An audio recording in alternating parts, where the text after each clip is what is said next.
तो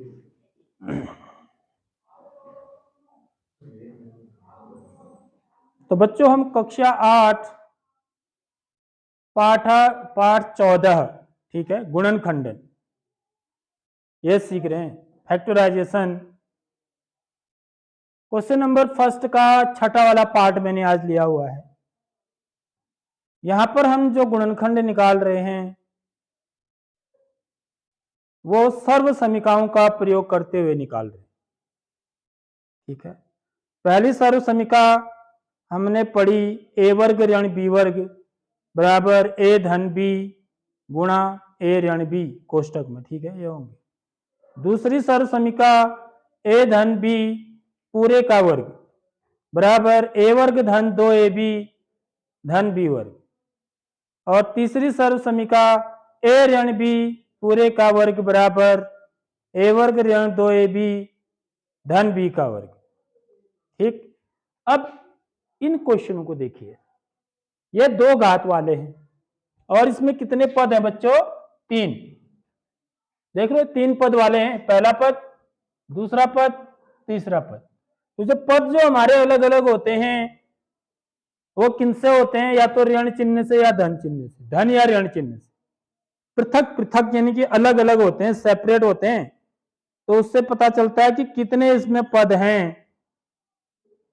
तो जब भी 3 पद वाला आपको मिलेगा कोई बीजी व्यंजक, ठीक है, इनको क्या बोलते हैं हम? बीजी व्यंजक बोलते हैं। तो आपको सबसे पहले यह सर्व समीकरण a धन b का वर्ग या a ऋण b पूरे का वर्ग, ठीक है। यहां पर यह वाला साइन यदि मैं देखूं बीच में तो ऋण वाला साइन है, तो इसका मतलब इसमें अवश्य ही ये वाली सर्व समीकरण लगनी है। a ऋण b पूरे का वर्ग बराबर a वर्ग ऋण 2 गुणा a गुणा b धन b का वर्ग।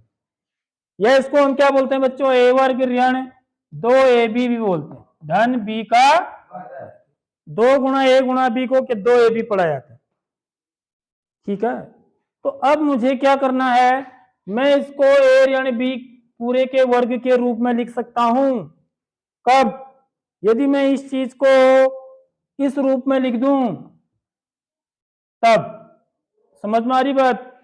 यदि मैं इस चीज को इस रूप में लिख देता हूं तो मैं इसको a ऋण b पूरे के वर्ग के रूप में लिख सकता हूं। तो वही इसका क्या होगा? गुणनखंड कहलाता है। वही इसका क्या कहलाता है? गुणनखंड, ठीक है। तो मेरे को क्या करना है? देखिए सॉल्यूशन या इसको हल बोलते हैं। 121 किसका? वो ये पूर्ण वर्ग के रूप में, ये तो वर्ग के रूप में है लेकिन ये नहीं है। समझ में आ रही बात? तो 121 किसका वर्ग होता है? ये मुझे पता होना चाहिए, ठीक है। तो 121 को मैं 11 का वर्ग लिख दूंगा, b का वर्ग। समझ में आ गई बात बच्चों? ध्यान से समझिए। ऋण यहां पर कितना होना चाहिए बच्चों? 2 अवश्य होना चाहिए। देख लो आगे से है। समझ में आ रही बात? 2 अवश्य होना चाहिए, तो इसलिए मैं 2 को अलग कर दूंगा। ये हमेशा याद रख लो। मैं बता चुका हूं कि हमने बहुत सारे सवाल हल कर लिए हैं। मैं हर सवाल में आपको यही चीज बोल रहा हूं, क्योंकि इस सूत्र में 2 होता है आगे से, तो मुझे 2 अलग कर लेना है। अब जब मैं 2 अलग करूंगा तो करना तो मेरे को यहीं से है ना सब।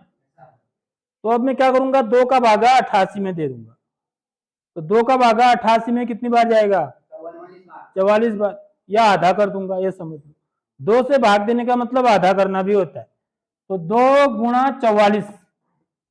आ रही बात समझ में बच्चों? बी सी धन, अभी फिर और तोड़ूंगा इसको मैं, ठीक है। ये किसका वर्ग होता है? 4 का। 16 जो है ना 4 का वर्ग होता है, और सी का वर्ग तो है ही। समझ में आ रही बात? देख लो। अब मैं इस और जा रहा हूं, उसको पूर्ण वर्ग बनाऊंगा। इनको और इनको देखिए, ये पूर्ण वर्ग है तो इनको भी पूर्ण वर्ग बनाऊंगा, पहला और अंतिम पद। इस बात को ध्यान से समझ लो। मुझे इस पद को और इस पद को पूर्ण वर्ग बनाना है, और बीच वाले पद को 2 गुणा a गुणा b के रूप में लिखना है। यह a की जगह पर है, यह b की जगह पर है। समझ आ रही नहीं आ रही बात? यहां पर हम एक्स वाई करके भी सूत्र ले सकते थे क्योंकि बी ऑलरेडी सूत्र में है, समझ रहे हो। तो ये कितना हो जाएगा बच्चों, देखिए इसको अब क्या लिखूंगा मैं, 11b पूरे का वर्ग, ऐसे लिखा जाएगा। समझ में आ गई बात।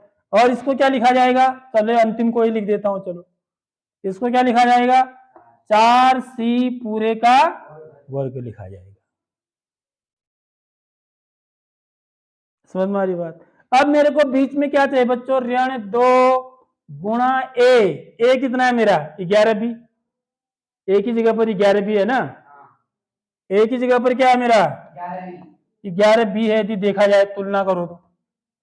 और बी की जगह पर क्या है बच्चों, बताओ, हाँ बी की जगह पर क्या है, 4c है। समझ में आ रही बात। तो जो बीच वाला पद होता है, बीच वाला पद वो क्या होता है, 2 गुणा ए गुणा बी। समझ में आ रही नहीं आ रही बात। तो बीच वाला पद 2 गुणा ए की जगह पर क्या लिख दूंगा, 11b, देख लो ए की जगह पर 11b लिख देना है, क्योंकि बीच वाला पद यदि यह ए वर्ग है ये बी वर्ग है, तो बीच वाला पद ऋण 2a गुणा बी होता है, यानी कि जो चीज यहां पर होती है वही यहां पर भी आएगा, देख लो है नहीं है। तो ये 11b है तो यहां पर भी 11b आएगा ना, समझ रहे हो नहीं समझ रहे हो बात, गुणा बी, तो बी है जो यहां पर है वही यहां पर भी आएगा, देख लो। तो यानी कि यहां पर क्या है, 4c है, तो यहां भी कितना आना चाहिए, 4c आना चाहिए। अब मैंने ऐसा लिख तो दिया, मैंने ऐसे लिख तो दिया, अब मैं ये चेक करूंगा कि जो मैंने ये लिखा हुआ है क्या ये इसके बराबर है, ऋण 88 BC के बराबर है, क्योंकि इसी को तो तोड़ के लिख रहा हूं ना मैं जो लिख रहा हूं इसी को तोड़ के लिख रहा हूं। तो मैं अब जांच करूंगा कि जो मैंने ये लिखा है क्या इनको गुणा करके इतना आता है या नहीं आता है। यदि इतना आता है तब तो सही बात है, तब तो इसको मैं गुणनखंड निकाल पाऊंगा। यदि इतना नहीं आएगा तो मैं गुणनखंड नहीं निकाल सकता हूं फिर ऐसे, समझ रहे हो। तो इसलिए मैं चेक अवश्य करूंगा कि जो मैंने यहां पर लिखा हुआ है क्या इनको गुणा करके इतना आता है या नहीं आता है। ठीक है, तो देखो यार पहले तो अंकों को गुणा कर लो, तो पीछे से बीसी तो है ही ना, है बीसी तो आ ही रहे, अंकों को देखना है मेरे को कि यहां पर 88 आना चाहिए। समझ में आ रही बात। तो देख लो 11 दूनी 22 गुणा 4, 22 चको 4 दूनी 8, 4 दूनी 8, देख लो 88 आ रहा नहीं आ रहा है, इसका मतलब यस बिल्कुल फिट है, फिट बिल्कुल फॉर्मूले के अंदर बैठ रहा है, सूत्र के अंदर। ए वर्ग ऋण 2 गुणा ए गुणा बी, देख लो धन बी का वर्ग, बैठा ना पूरा फिट। मेरी बात आ रही है समझ में आपके।